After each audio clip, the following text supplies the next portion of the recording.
The year is 1990. Vanilla Ice is conquering hip-hop with Ice Ice Baby. Twin Peaks is changing the television landscape, and Macaulay Culkin became everybody's new best friend when Home Alone topped the box office.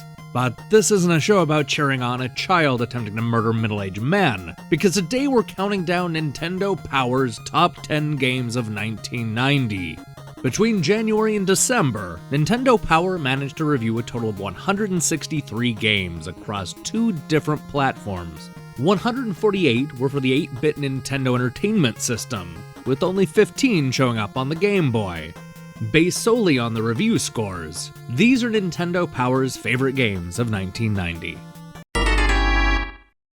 Narrowly outscoring both Final Fantasy and Dragon Warrior II, Crystalis was Nintendo Power's top-rated Japanese adventure game.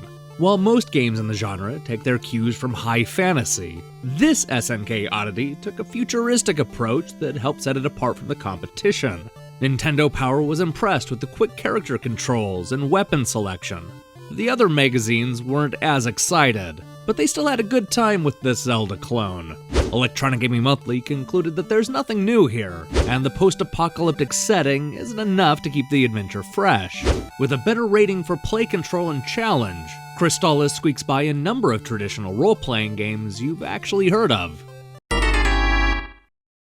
According to Nintendo Power, the year's best-looking game wasn't Super Mario Bros. 3 or Ninja Gaiden 2, but rather Pinbot. That's right, Pinbot. Developed by Rare and published by Nintendo, the editors at Nintendo Power raved about the stunning presentation and gameplay. They rated the graphics at a 4.9 out of 5, higher than any other game released in 1990. For a Nintendo game, Pinbot didn't get much coverage from the other outlets. Most magazines ignored the pinball simulator, with only computers and video games logging in a second opinion. For what it's worth, CVG liked Pinbot, giving it a 90%, and specifically calling out the great graphics. Super C was the most consistent game of 1990, and not just because it's another great Konami sequel. Between the graphics, sound, play control, challenge, theme, and fun, this 25-year-old shooter scored a 4.1 out of 5 across the board. Nintendo Power loved the non-stop action and wide assortment of weapons, and felt it was ultimately more of the same. That sentiment was echoed over at Electronic Gaming Monthly, where all 4 editors scored the game an 8 out of 10. They enjoyed the new overhead stages and tougher boss fights. Both Nintendo Power and EGM agreed that the sequel was more challenging than the original, and can lead to frustration. Yeah, you think? He may not be able to show you his credentials, but a 4.1 from Nintendo Power is enough to earn Dr. Mario a spot on this list. The magazine praised the 2-player action and cute characters, while also rightly noting that this is derivative of other puzzle games. They compare it to Tetris, but I'd point to Puyo Puyo. While Nintendo Power loved Dr. Mario, not every critic agreed. Ed Semrad of Electronic Gaming Monthly said the game came up way short, and wanted to know where the fun was hiding. Good or bad, Dr. Mario is the only Game Boy release to break the top 10. Managing to outscore even Mega Man III, Little Nemo, the Dream Master was Capcom's best reviewed game of 1990. For whatever reason, Nintendo Power decided to pitch this as a Super Mario Bros. 3 clone, suggesting that everybody who likes animal suits and fantasy settings will fall in love with Little Nemo.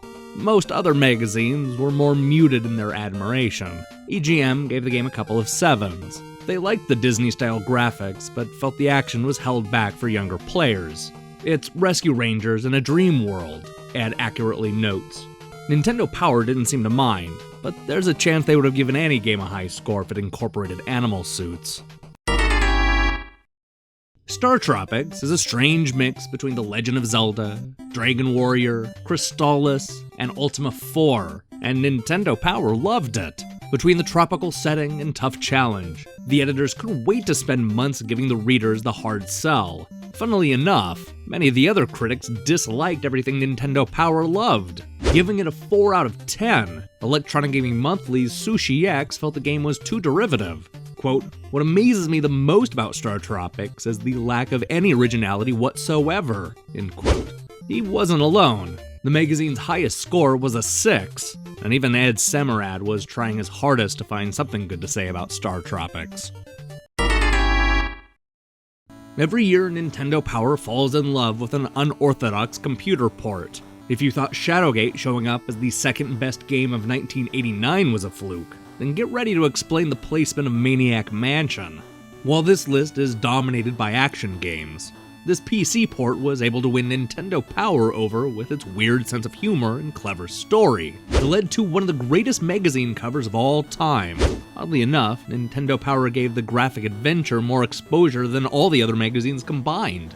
You won't find reviews in either GamePro or EGM, and the only other magazine to cover this NES port tackled it 2 years after Nintendo Power. Perhaps the most shocking news to come out of this list is that Super Mario Bros. 3 is not the year's top-rated game. You might think that Nintendo Power would be preferential to the first-party games, but so far that hasn't been the case. A majority of the list comes from third parties, and Nintendo's most high-profile game of the year couldn't make it past third place. On the other hand, there's one thing that's not in dispute. Nintendo Power covered Super Mario Bros. 3 more than any other game in 1990. The pudgy plumber found his way into nearly every issue, including a full strategy guide. And Nintendo Power wasn't alone. Pretty much every magazine devoted huge chunks of space to the seminal sequel. Never underestimate the power of a great story. When Ninja Gaiden hit the scene, critics were immediately won over by its use of cinematic cutscenes to weave a complicated story about family and revenge. It only took Tecmo a year to release a sequel, and Nintendo Power loved every second of it. They not only gave The Dark Sword of Chaos an impressive 4.7 out of 5, but they rewarded the slash 'em up with its own strategy guide. The other critics agreed, calling Ninja Gaiden 2 a triumph on both a gameplay and storytelling level. Electronic Gaming Monthly raved that this is probably the best sequel ever made. In a year filled with major hitters, Castlevania III Dracula's Curse comes out on top, scoring a staggering 4.8 out of 5. This unseated the Three Stooges as Nintendo Power's top-rated game. What's more, Castlevania III is the magazine's highest-rated Nintendo Entertainment System game of all time. This impressive score held until 1992, when one Super NES game managed a 4.9. Nintendo Power wasn't the only magazine to fall in love with Konami's action game. GamePro gave it a perfect score, noting that Dracula's Curse combines the best elements from Castlevania 1 and 2. Electronic Gaming Monthly also loved the game, calling the 8-bit graphics the best we'll ever see.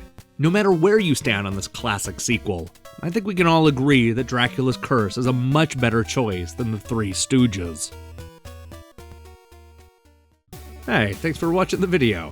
This is part of an ongoing series where I look at the best and worst games of the year based on old magazine reviews. If you haven't already watched the videos we did about 1989, then I suggest you do that right now. We'll be back next week with a look at Nintendo Power's 5 worst games of 1990. And at some point, I'm going to expand this feature to look at other magazines. I'm not sure when that's going to happen, but the next magazine we're going to tackle is Electronic Gaming Monthly. If you want to see more content like this, then do me a favor and click the subscribe button and support what we're doing here. Until then.